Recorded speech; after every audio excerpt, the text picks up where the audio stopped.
Սիրելի ժողովուրդ, հավանաբար շատերդ եք նկատել, որ վերջին շրջանում Հայաստանում իրականացվող աննախադեպ ու մեծածավալ դպրոցաշինության դեմ ակտիվ արշավ է սկսվել։ Եկեք մի պահ լսենք ու հասկանանք, թե ինչ են ասում այս մարդիկ։ Երկրում կառուցվեն գործարաններ սկզբից, հետո նոր դպրոցներ։ 2 միլիոն համարյա դոլար եմ ծախսում դպրոց կառուցելու համար։ Հիմա այդ թալանը, ի՞նչ տարբերություն թալանում ես, թե վատնում ես։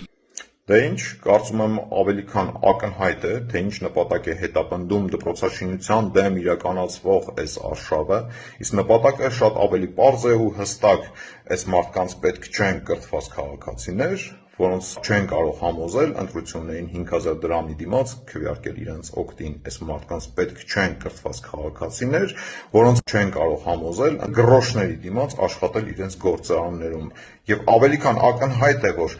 կրթված քաղաքացին այս մարդկանց համար թիվ 1 թշնամին է, որովհետև իշխանության գալու եւ վերարտադրվելու նրանց միակ շանսը անկիրթ եւ անբարեկեցիկ պայմաններում ապրող քաղաքացիներ, որին կարող են 5000 դրամով կաշառել ու ստիպել, որպեսզի